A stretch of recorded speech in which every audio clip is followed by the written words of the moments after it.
नमस्कार, कशिश न्यूज देख रहे हैं आप। मैं हूं रश्मि श्रीवास्तव आपके साथ। बुलेटिन की शुरुआत करेंगे। बिहार विधानमंडल के दोनों ही सदनों में सत्र के दौरान आज हंगामे के आसार हैं। विपक्ष कई मुद्दों को लेकर सरकार को घेरने की तैयारी में है। इसके साथ ही पप्पू यादव की गिरफ्तारी को लेकर सदन में हंगामा संभव है। उद्योग विभाग के बजट पर सदन में चर्चा होनी है। 1700 करोड़ का यह उद्योग का बजट है। इसके साथ ही कानून व्यवस्था के मसले पर राजद हंगामा कर सकता है।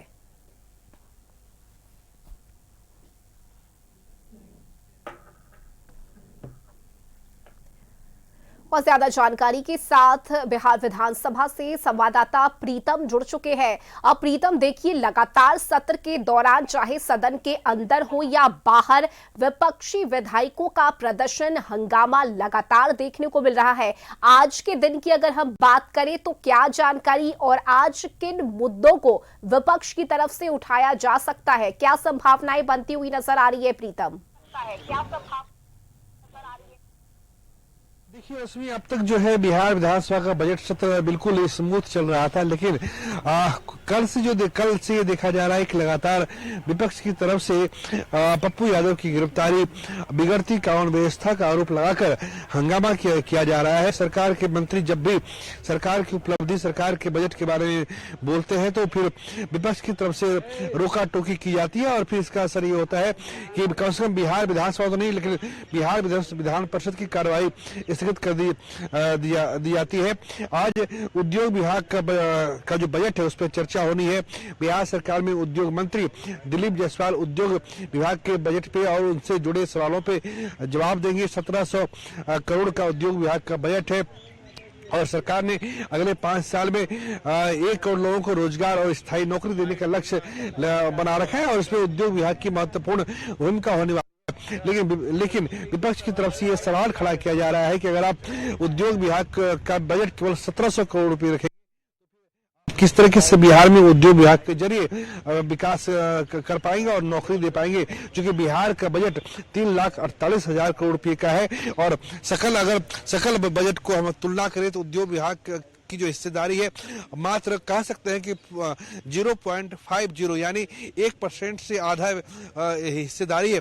तो विपक्ष का एक हद तक ये सवाल जायज है कि अगर उद्योग विभाग के माध्यम से रोजगार देना चाहते हैं तो फिर बजट उनके लिए बढ़ाया क्यों नहीं गया है। ये एक बड़ा सवाल है जिसको आज विपक्ष के लोग रखेंगे और खासकर बिहार विधानसभा में देखा जा रहा है कि आलोक मेहता, चूंकि तेजस्वी यादव उनके साथ कुछ दिक्कत है और उन दिक्कतों की वजह से विधानसभा में नहीं रह पाते हैं, लेकिन उनकी जगह मोर्चा संभाल रखे हैं आलोक मेहता, जो आरजेडी के राष्ट्रीय महासचिव हैं और वरिष्ठ नेता है, लगातार चुनाव वो जीत रहे हैं, तो वो अब विपक्ष की तरफ से मोर्चा संभाल रहे हैं। इसके अलावा कांग्रेस के विधायकों ने मोर्चा संभाल रखा है। लेकिन आज चूंकि जैसी जानकारी मिल रही है कि बिहार विधान परिषद में पर्यटन विभाग के बजट पे चर्चा होगी और बिहार विधानसभा में उद्योग विभाग के बजट पे चर्चा होगी। बिहार विधान परिषद में पर्यटन विभाग के मंत्री अरुण शंकर प्रसाद वो सवालों का जवाब देंगे और सरकार की उपलब्धि और अगले 1 साल में पर्यटन विभाग के माध्यम से क्या कुछ काम किया जाना है उसको वो विस्तार से रखेंगे। और दूसरी तरफ बिहार विधानसभा में उद्योग मंत्री दिलीप जायसवाल अपने विभाग का ब्यौरा रखने जा रहे हैं। कुल मिलाकर यह उम्मीद की जा सकती है कि जब 11 बजे से बिहार विधानसभा की कार्रवाई आरंभ होगी तो एक फ्रूटफुल सेशन जो है वो देखने को मिलेगा। और सबसे बड़ी बात यह है कि आसन पर जो बैठे हुए हैं बिहार विधानसभा के अध्यक्ष डॉक्टर प्रेम कुमार, एक चीज देखी गई है कि वो जहां सत्ता पक्ष को बोलने का मौका दे रहे हैं वही साथ साथ विपक्ष को भी बोलने का मौका भरपूर दिया जा रहा है। तो विपक्ष की शिकायत नहीं है कि हमें बोलने का मौका नहीं दिया जा रहा है। लेकिन सबसे बड़ी बात यह है कि मैं चूंकि खुद बिहार विधानसभा के अंदर रहता हूं, मैंने देखा है कि थोड़ा सा वर्कआउट करने की जरूरत है सरकार के कुछ मंत्रियों को भी, और इसके साथ साथ जो विपक्ष के जो लोग हैं जो सवाल कर रहे हैं उनको भी थोड़ा वर्कआउट करने की जरूरत है, क्योंकि ये देखा गया है कि कई बार मंत्री ऐसे इस तरह से जवाब देते हैं जिसका कोई आंकड़ा उनके पास नहीं रहता है। अधिकारी जो उनको जवाब लिख के देते हैं वो जवाब पढ़ देते हैं, लेकिन जो विपक्ष की जो माफ कीजिएगा, विपक्ष के जो दिग्गज सदस्य है वो इस चीज को पकड़ के फिर मंत्री की खिंचाई करते हैं और सरकार की कहीं न कहीं से किरकिरी हो जाती है। तो ये विपक्ष को देखना पड़ेगा। अब हम तस्वीर दिखा दिखा रहे हैं कि थोड़ी देर में जो है सदस्य है वो आने वाले हैं। आज बिहार विधानसभा के बाहर चनपटिया विधायक कांग्रेस के हैं अभिषेक रंजन, वो सरकार का पुतला दहन करेंगे। उन्होंने कहा है कि जिस तरह पप्पू यादव की रात 12 बजे गिरफ्तारी हुई है 31 साल पुराने मामले में, वो कहीं न कहीं उनके हिसाब से वो अनुचित है और किसी भी चुने हुए प्रतिनिधि के साथ ऐसा व्यवहार करना अनुचित है। तो हंगामेदार हो सकती है, लेकिन हम इसके साथ हंगामेदार होने के साथ साथ रश्मि हम ये उम्मीद कर सकते हैं कि बजट सत्र है, अब चूंकि लगभग आधा समय बीतने वाला है, तो एक जो फल होता है, जो फलाफल जो होता है वो कह सकते हैं कि वो पॉजिटिवली देखा जाएगा। जी रश्मि, अपना सवाल कीजिए। इसके अलावा कई ऐसे मुद्दे हैं, चाहे नीट छात्रा की मौत मामले की हम बात करें, बिहार में बिगड़ती कानून व्यवस्था हो, या फिर जिस तरह से आपराधिक घटनाएं बढ़ रही है, इसे लेकर भी विपक्ष लगातार हमलावर है और सरकार पर सीधे सीधे निशाना साधते हुए कई सवाल उठाए जा रहे हैं। ऐसे में देखिए, ये भी एक रणनीति है विपक्ष की और विपक्ष चाहता है कि सरकार इस पर सदन में जवाब दे। हालांकि देखिए, जैसा आपने बताया है कि प्रीतम की सरकार की कोशिश तो यही होगी कि सरकारी कार्यों को निपटाया जा सके, लेकिन ऐसा होता हुआ नजर नहीं आ रहा, क्योंकि लगातार चाहे सदन के बाहर हो या अंदर, हम वो तस्वीरें देख चुके हैं जहां हाथों में बैनर पोस्टर लेकर लगातार प्रदर्शन किया जा रहा है विपक्ष की तरफ से। प्रीतम,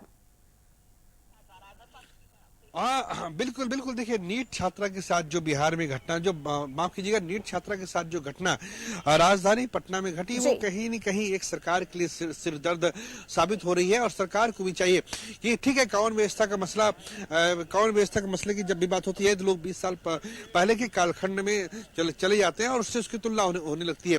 सरकार को ये जानना चाहिए कि अगर विपक्ष के लोगों ने गलती की है तो उसको सजा मिल रही है।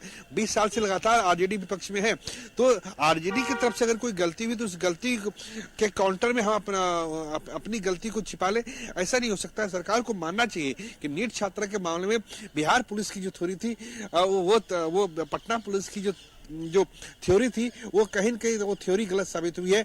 पटना पुलिस के अधिकारी आज कुछ और कहते हैं, कल कुछ और कहते हैं, और जिस तरह से पूरे बिहार से छात्राएं पढ़ने के लिए पटना में आती हैं, वो कहीं न कहीं हर एक वर्ग को, हर एक परिवार को चिंता में इस बात को डाल देते हैं कि हमारी लड़की जो है, हमारी बेटी, हमारी बहन पटना में रह के, अलग अलग हॉस्टल में रह के पढ़ाई करती है। अगर उनके साथ अगर ऐसा सलूक होगा तो क्या होगा, जाहिर सी बात है। और इसके अलावा दरभंगा में घटना घट गई है, छपरा में घटना घटी है, तो इन घटनाओं का असर पड़ता है और यही छोटी छोटी घटनाएं पे सरकार के खिलाफ एक बड़ा जनादेश तैयार करती है।